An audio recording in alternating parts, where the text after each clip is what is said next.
Okay. Now, we've covered a lot of different names of God, but did you know theologians, and you have theology class here, they've identified there are at least 25 different attributes of God. Here they are. This is Wayne Grudem's. I have 7,200 books. I have 120 theological books. There are many different theologies. But most of them agree on this. He just named them differently. He said the 25 attributes of God are independence, unchangeableness, that is immutability, eternity, glory, omnipresence, that one we know, unity, spirituality, that God is a spirit, invisibility, God is invisible, beauty, that's an interesting one. He is the fullness of beauty, the psalmist tells us. Omniscience, we've heard of that one a lot. Truthfulness, goodness, love, mercy, grace, patience, holiness, peace, righteousness, justice, jealousy. God is characterized by jealousy. James reminds us of that God is watching over us jealously because we're engaged to him. Wrath, that's one of his eternal attributes. Wrath, will, freedom, omnipotence, perfection. So that's kind of hard. That's theology. But look at this.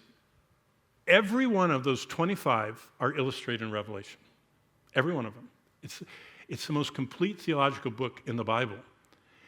But let's pick 4 of them, okay? His omnipresence, because we all know that one. He's everywhere present. His omniscience. By the way, what does omniscience mean? It means God doesn't count. And he never discovers anything. He knows everything completely. Remember, it says he numbers the stars and the hairs on our head. Love. Remember, John said, God is love. And then this almighty thing, this omnipotence. So those 4. Let's think about how do you apply all these deep truths about God to our lives? That's the question. Now, I'll tell you another illustration. My children. I learned when my children trusted me by having them on my shoulders. I don't know if you ever got the privilege of riding on your dad's shoulders. I don't know if you ever met your dad. But I'll just say, for my children, I would put them on my shoulders. So I'd pick them up and say, Daddy's going to put you on his shoulders.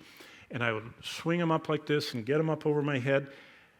And you could feel it.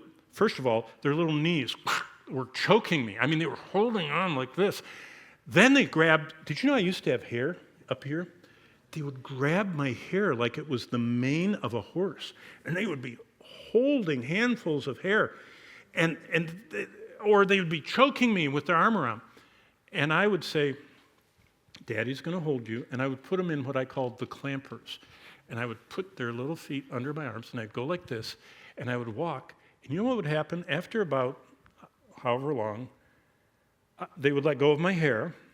But after 8 children, they loosened it enough, it all fell out. But they would let go of my hair. Then they would stop choking me with their legs.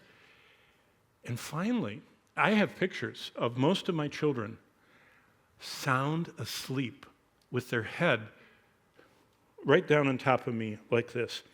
They finally trusted me enough, and you can always tell, they totally relaxed. Okay, how do you know that you're really applying the attributes of God?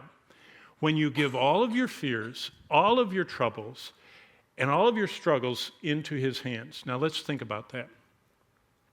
Trusting God with what we're facing. What are we facing? How about your finances? Maybe your loan didn't go through, or your dad lost his job. Maybe he's a federal worker and Musk just fired him. I don't know. There's just horrible things happening all the time. You have a financial hit, or you got in a car accident. You borrowed someone's car, no less, and you hit something and it cost $400. Or,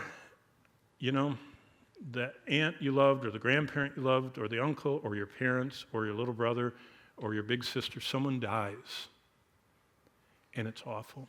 And we just struggle with that. Or, the big one for the older you get is cancer. A lot of people don't even like saying that word. It's just horrible.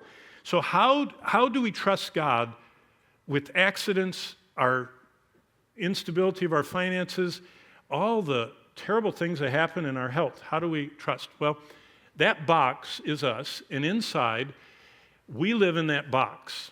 And we have to start learning how to apply the attributes of God. So trusting God means nothing accidentally touches me. Now, what do I mean by that? Well, look at this. What does omnipotence mean?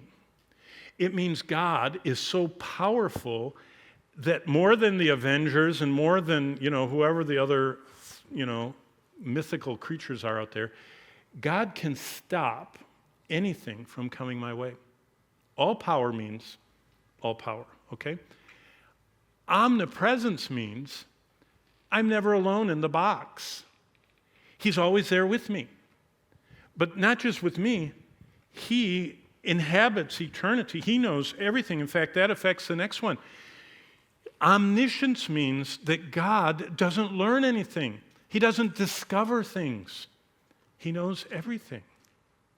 So that means he knows that when you are this, whatever age, that you are going to develop, this impediment, this disability, this struggle, or this event was going to happen. He's so powerful, he could have stopped it from happening.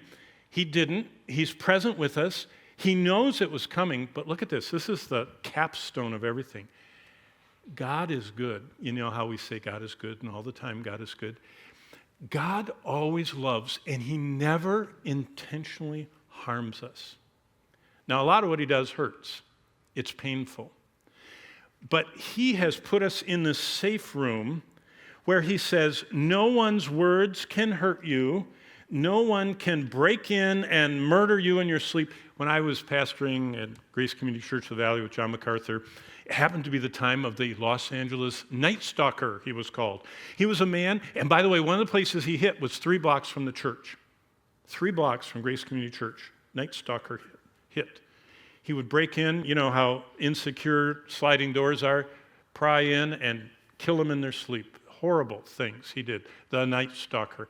People used to be deathly afraid all over the hundreds of square miles of Los Angeles. The Night Stalker was going to get them. Guess what? The Night Stalker can't get me. God knows where he lives. He knows his DNA. He knew him before he was born. He knew every time he's heard the gospel and rejected. You know what I mean? God knows everything. God's with me. I'm never alone. In my room, in my house, in my car. He's so powerful that he could put a force field around me, just like, in Star Wars. And God is so good. He loves me so much, he will never harm me. The early church believed that. And that's why they won the Roman Empire.